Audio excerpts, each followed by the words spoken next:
Salut à tous et bienvenue sur ma chaîne. Est-ce que vous êtes déjà demandé pourquoi une chanson peut vous faire danser comme un fou, vous donner la pêche, vous faire pleurer comme une madeleine ou même vous donner des frissons? En fait, la musique, c'est pas juste un son, c'est une force qui pirate votre cerveau, qui booste votre énergie et qui influence vos enfants. Et accrochez-vous, qui peut même transformer la matière. Oui, vous avez bien entendu. Donc aujourd'hui, je vais vous révéler ce que la science dit sur les effets incroyables de la musique sur votre cerveau, sur votre âme et même sur l'eau ou les molécules. Et attention, on va aussi plonger dans son côté sombre, comment elle est utilisée non seulement dans les religions, mais aussi dans les sectes, les médias et même les slogans politiques pour manipuler vos pensées, nos pensées. Alors restez jusqu'à la fin, parce que ce que je vais vous raconter sur les messages subliminaux et les vibrations, ça va vous scotcher. Alors commençons par la science, parce que c'est là que ça devient fascinant. Quand vous écoutez votre chanson préférée, disons un tube ou un classique de Mozart, en fait votre cerveau s'allume comme un sapin de Noël. Il y a des études publiées dans Nature Reviews in Neuroscience qui montrent que la musique active plusieurs zones à la fois. Le cortex auditif décrypte les sons, le système limbique gère vos émotions et le cortex préfrontal fouille dans vos souvenirs. Résultat, vous ressentez un shot de dopamine, l'hormone du plaisir. Et c'est comme manger une part de gâteau au chocolat, mais sans les kilos après. D'ailleurs, personnellement, je vais vous raconter quelque chose, c'est que j'ai toujours vécu près d'une église, sans forcément avoir besoin d'être croyant. En fait, les cloches, de vivre à côté d'une église, en tout cas c'est mon expérience, je trouve que ça fait un bien fou. Le son des cloches, au bout d'un moment, vous l'entendez plus quand vous habitez à côté, mais ça calme votre... ça calme, c'est vraiment un sentiment incroyablement apaisant et je suis curieuse de savoir si certains d'entre vous ont vécu la même chose, donc n'hésitez pas à me le dire en commentaire. Et c'est pas tout. Il y a une étude de l'université de Cambridge qui a prouvé que jouer d'un instrument comme le piano ou la guitare, ça booste la plasticité de votre cerveau. Ça veut dire quoi? Ça veut dire que vos neurones se connectent mieux, surtout chez les enfants. Ça améliore la mémoire, ça améliore la coordination et même la compétence en langue. C'est vraiment incroyable l'effet de la musique sur le cerveau. Mais la musique, c'est aussi un super-héros pour notre santé. Dans les hôpitaux, on l'utilise de plus en plus pour calmer les patients avant une opération ou aider des gens qui souffrent d'Alzheimer. Il y a une étude qui est sortie en 2015 dans le Lancet qui a montré que de chanter en groupe, ça améliore la mémoire et ça réduit la dépression chez les personnes atteintes de démence, en plus en fait, d'activer du lien entre les gens. Alors, la prochaine fois que vous chantez sous la douche, écoutez, dites-vous que vous faites du bien à votre cerveau, même si ça embête votre entourage. Alors, comment tout ça fonctionne au niveau des ondes cérébrales? Et si je vous disais que la musique peut en même temps agir sur la matière? On y vient. Alors, est-ce que vous saviez que votre cerveau produit des ondes un peu comme des fréquences radio? Il y a les ondes bêta entre 13 et 30 Hz, c'est quand vous êtes hyper concentré, comme en réunion ou en train de résoudre un problème. Il y a aussi les ondes alpha entre 8 et 12 Hz qui arrivent quand vous êtes détendu, en mode créatif, comme quand vous rêvassez. Et il y a les ondes θ qui sont entre 4 et 8 Hz et ça c'est le Graal, c'est la méditation profonde, la transe ou ces moments où tout d'un coup vous avez une idée géniale. Donc il y a une étude en 2018 dans Frontiers in Psychology qui a montré que les musiques lentes comme les sonates de Mozart ou les bruits de la nature comme des vagues ou le bruit de la pluie, ça booste les ondes alpha, ce qui vous rend plus calme et créatif. Et les rythmes répétitifs comme les tambours chamaniques, en fait ça synchronise votre cerveau sur les ondes θ qui sont des ondes parfaites pour la méditation ou pour des expériences spirituelles. Mais alors attendez, parce que la musique, ça s'arrête pas à votre cerveau. Elle peut littéralement transformer la matière. Il y a eu des études en cymatique. C'est une science qui étudie les effets des sons sur les formes, qui montre que les vibrations sonores influencent des substances comme l'eau ou le sable.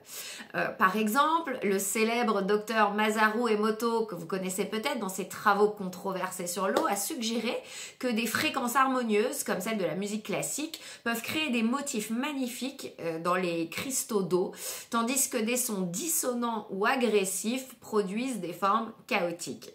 Bon, ces expériences manquent un peu de rigueur scientifique, selon certains, mais il y a des études plus récentes, comme celle publiée en 2017 dans Journal of Acoustical Society of America, pardon pour le titre, confirment que ces fréquences sonores peuvent organiser des particules en motifs géométriques sur des surfaces.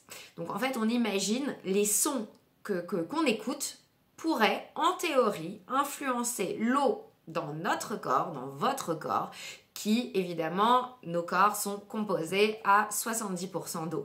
Donc ça, en fait, ça donne à réfléchir et ça donne même un petit peu le vertige. Dites-moi ce que vous en pensez en commentaire. Ça fait réfléchir sur les disputes, sur la pollution sonore, sur les insultes qu'on peut s'envoyer parfois. Alors, quelles sont les musiques au final qui sont les meilleures pour notre santé, pour, disons, élever notre vibration? Alors, j'ai fait une petite liste de 3 types de musique à écouter. D'abord, il y a les sonates pour piano de Mozart qui sont parfaites pour stimuler les ondes alpha et nous détendre avec le stress de la vie. Les sons de la nature comme la pluie ou les vagues ou pour ma part les petits oiseaux pour mieux dormir. Et puis il y a les playlists gratuites sur les applications de musique. Les bols tibétains ou les méditations guidées à 432 Hz pour un moment de paix profonde. D'ailleurs, il y a une étude de 2016 dans le Journal of Advanced Nursing qui confirme que ces sons réduisent le stress et améliorent le sommeil. Et les bols tibétains, il y a une étude de 2019 qui montre qu'ils calment même votre tension artérielle. Alors essayez-les et dites-moi ce que vous en pensez. Moi, j'en écoute souvent, j'ai même un bol tibétain derrière moi et j'en ai écouté en préparant cette vidéo et franchement, j'ai failli m'endormir. Pour moi, je suis très très réactive à ces sons de bol tibétain. J'ai pas le temps, mais je devrais. Il y a des endroits dans la ville, dans plein de villes d'ailleurs, où on peut faire des méditations avec des bols tibétains en vrai dans la pièce. Et c'est absolument extraordinaire. En tout cas, moi je le recommande. Sur moi, ça a un effet incroyable. Depuis des millénaires, la musique est utilisée comme un pont vers le divin. Dans les églises, on sait que les chants grégoriens avec leurs mélodies pures plongent les moines dans des états méditatifs et il y a des études sur leurs ondes cérébrales qui montrent qu'ils passent en mode alpha, comme je vous disais tout à l'heure, et theta, et qui les laissent comme en transe. Évidemment, il y a aussi les gospels qui activent l'énergie et qui font monter les vibrations. Et puis, dans l'hindouisme, il y a le mantra Om, qui vibre à une fréquence qui synchronise les 2 hémisphères de notre cerveau et qui nous donne une sensation de paix profonde. Il y a aussi évidemment des sons non musicaux. Il y a les cloches des églises ou des temples bouddhistes. Et c'est plus qu'un signal, en fait. Leur résonance crée une bulle sonore qui nous recentre. Comme je vous disais tout à l'heure, quand on vit à côté, on le sent. Les bols tibétains, eux, émettent des vibrations qui, selon donc l'étude en 2016, réduisent l'anxiété en stimulant votre système nerveux.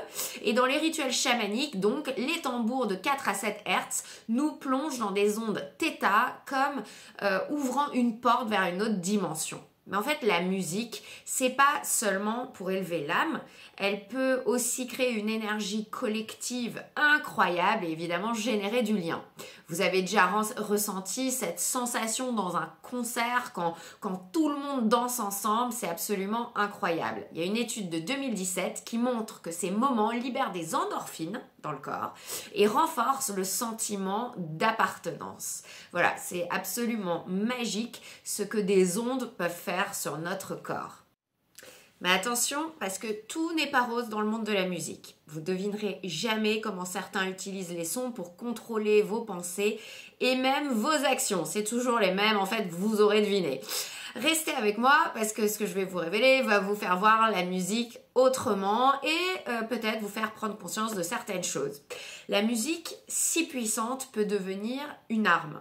Les sectes, par exemple, adorent ça, des chants répétitifs combinés à de la fatigue ou à des drogues rendent les gens, évidemment, hyper suggestibles. Il y a une étude de 2001 qui a montré que les rythmes hypnotiques désactivent la pensée critique et ça rappelle des sectes comme le Temple du Peuple de Jim Jones il y avait des chants, des drogues et un contrôle total et c'est absolument effrayant mais en fait c'est pas si lointain quand on regarde un petit peu l'actualité et l'usage que certains en font. Alors parlons maintenant de ce que nos enfants écoutent. Certaines musiques, surtout dans le genre comme rap ou métal extrême, peuvent contenir des messages subliminaux, des paroles qui glorifient la violence. Bon, il y a ça rien de nouveau. Il y avait une étude en 2003 dans Journal of Personality and Social Psychology qui a montré que l'exposition répétée à ces paroles violentes peut augmenter l'agressivité chez les adolescents, parfois sans qu'ils s'en rendent compte. C'est quand même un lavage de cerveau. Par exemple, des fréquences basses ou des rythmes agressifs peuvent stimuler l'adrénaline et mettre le cerveau et le corps en mode combat. Alors, évidemment, quand on est parent, on aime jeter peut-être un œil sur les playlists de nos enfants sans évidemment interdire, mais voilà, il faut quand même être vigilant parce que parfois les choses sont assez intenses et si vous avez des exemples dans votre entourage d'expérience dans ce genre, écrivez-le en commentaire. Et c'est pas tout, vous le savez, vous en êtes rendu compte dans les médias, la musique joue un rôle assez sournois. Quand vous regardez un documentaire ou une chaîne info et tout d'un coup il y a une musique dramatique avec des basses lourdes qui vous fait sentir que tout est grave, même une info totalement banale. Il y a une étude de 2018 dans Media Psychology qui prouve que ces sons biaisent nos émotions. Donc on peut prendre un exemple récent dans un documentaire Netflix par exemple sur le climat, la musique avec des violons dramatiques et des basses lourdes donnait l'impression que la fin du monde était demain. Et vous savez quoi? Les médias et les politiques utilisent aussi des mantras modernes qui se rapprochent en fait de la musique. Vous avez remarqué que les slogans politiques riment souvent ou sont structurés en triptyque, 3 mots ou 3 idées qui sonnent bien ensemble et parfois qui riment, style force, honneur, progrès, enfin des choses comme ça, toujours en 3 mots avec une espèce de rythme. On s'en souvient aussi pendant la crise sanitaire. Une étude de 2020 dans The Journal of Communication explique que ces structures rythmiques, comme des mantras, s'incrustent dans votre cerveau un peu comme une chanson entêtante. Elles réduisent votre méfiance et vous font accepter l'idée que ça véhicule plus facilement. C'est presque comme si on vous hypnotisait sans musique. Donc la prochaine fois que vous entendez un slogan politique un peu dans ce style ou des éléments de langage un petit peu trop rythmés et qui riment, eh ben méfiez-vous, voilà. Les régimes totalitaires comme les nazis utilisaient aussi des rythmes pour galvaniser les foules. Et aujourd'hui, certaines pubs ou des musiques pop glissent des fréquences basses pour capter notre attention. Et vous l'avez peut-être vous-même entendu sans vous en rendre compte forcément, parce qu'en fait, c'est assez subtil. Voilà, donc la prochaine fois que vous regardez la télé, prêtez attention à la musique de fond et aux slogans, parce qu'en fait, plus on sera conscient de tous ces trucs de manipulation de masse, moins on sera sujet à la manipulation et à ce lavage de cerveau permanent qu'on nous inflige. Alors qu'est-ce qu'on retient de cette vidéo finalement? Pas que la musique, c'est une force incroyable, c'est magique. Elle booste notre cerveau, elle élève notre esprit, elle peut même influencer l'eau dans notre corps et elle nous connecte à quelque chose de plus grand en plus de nous connecter les uns les autres. Mais elle peut être aussi une arme, donc il faut faire attention, qui est utilisée pour manipuler nos pensées, que ce soit dans une secte, à la télé, dans des playlists de nos enfants, mouvements ou via des slogans politiques. Donc la clé, c'est d'écouter avec conscience. Et la prochaine fois que vous mettrez vos écouteurs, vous entendrez une cloche ou vous tomberez sur un slogan, bah écoutez, pensez à ce pouvoir qui est dans notre tête et qui peut affecter notre cerveau et la matière autour de nous.